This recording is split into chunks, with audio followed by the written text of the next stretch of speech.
Hi, and welcome. You're listening to the X22 Report. My name is Dave, and this is episode 1212, and today's date is February 23rd, 2017, and the title of the episode is A Truth Bomb Just Went Off, and it annihilated the fantasy of a strong economy. Let's get into the economic collapse financial news. Now, we've been watching the EU, the Fed, the central bank here, and many other countries, and what we're seeing is that the debt load is becoming so great, and I know we said this before and you heard it many other places, probably not on the corporate media, that it cannot be sustained. And we notice as the debt grew, interest rates went the opposite way, to zero, then to negative. And what we're seeing right now is that America has a debt problem, the Chinese have a debt problem, and the EU, they also have a debt problem. And it's not just in Greece. As per the Maastricht Treaty, the countries, the EU states, cannot have debt more than 60% of their GDP. Currently, the situation is nowhere close to this ideal, as 21 countries, well, they've passed this limit, and 5 have more debt than their GDP. The situation is serious with Greece, where their debt is 177% of the GDP. While the world is focusing on Greece's extreme debt crisis, Italy, Portugal easily missed the spotlight despite having high public debts. Italy's debt is 132% of its GDP, while Portugal's debt is 129% of its GDP. Cyprus, Spain, Belgium, France, Ireland, Austria are also higher than the Euro average. So what we're seeing right here is that they're not following along with their own treaty. The United Kingdom also falls into this category with a debt standing at 89.1% of their GDP. And if we go back to this Maastricht Treaty, well, the EU states are going to have debt more than 60% of their GDP. And all of these countries, they're not even close. They have a debt problem because the system is based on debt. Yes, it sounds great when you're creating the paperwork and you're going through the process, but in reality, if you have a central bank that loans you money with interest attached, it's impossible to get anywhere. You'll just pile on debt. And we've seen this here in the United States, and we've seen it throughout Europe. And it is getting worse. This is why they've brought the interest rates down to the negative range in Europe, because it would be a complete disaster if interest rates started to rise. Here in the United States, we have problems with pensions. I mean, the Dallas Police Pension Board, well, they're in trouble. I mean, for the past several months, we've been warning that taxpayers of the city of Dallas, well, they might have to pay. And guess what? The board voted 9-0 to approve a plan that would do just that. The taxpayers are going to bail out the pension. So the failing pension system, the taxpayers are going to cough up an extra $22 million per year. And this is one indicator of what is coming. Do you think Dallas is the only city that has a problem? No, there's countless other cities that have the same exact problem. And what's happening here is that this system that we're in, on all different levels, in all different areas, is falling apart.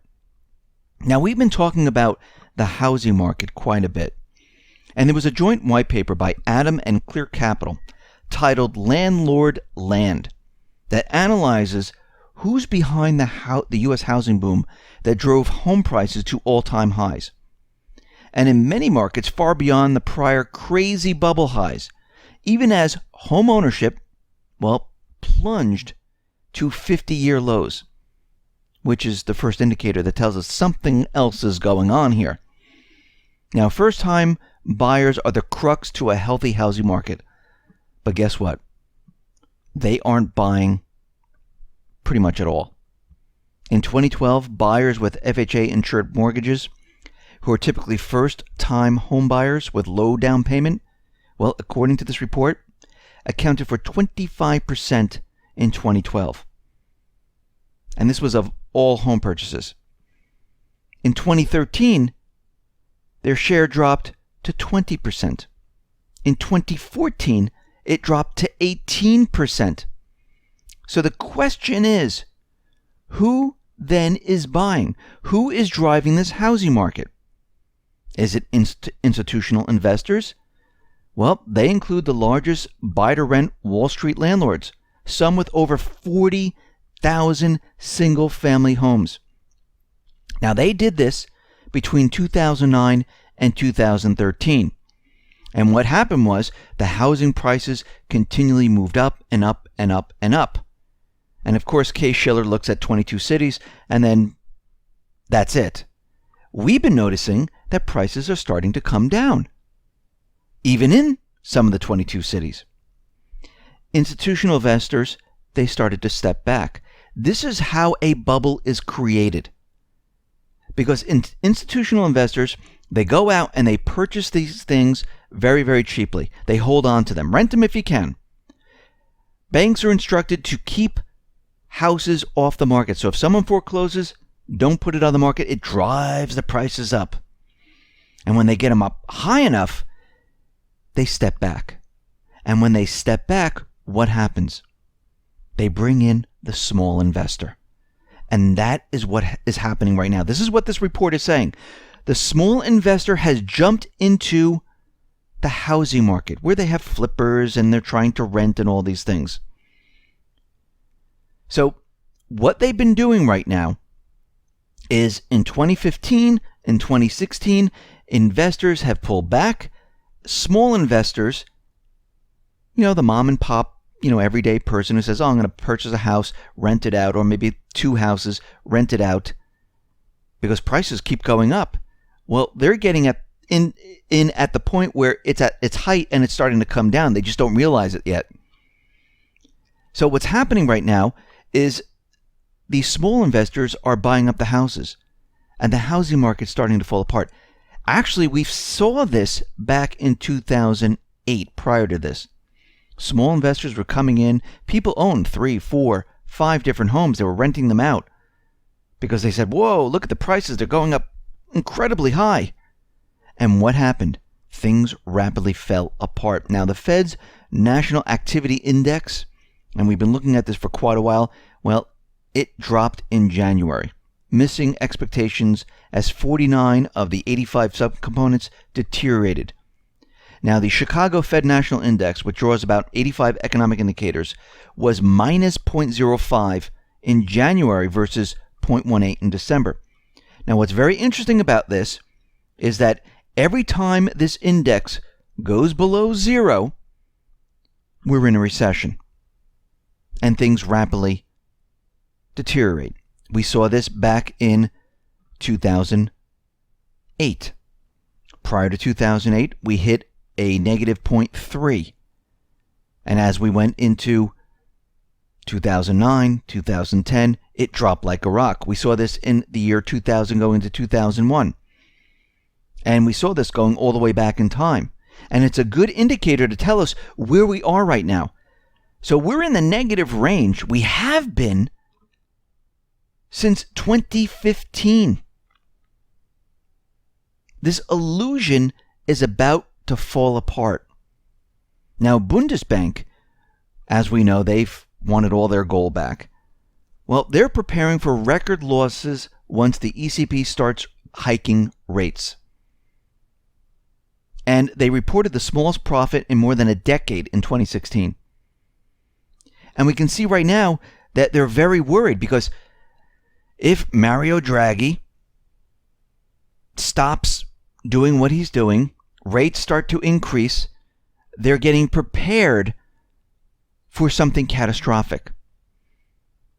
Now, UBS is out there, and they're saying the credit market, well, it just turned negative.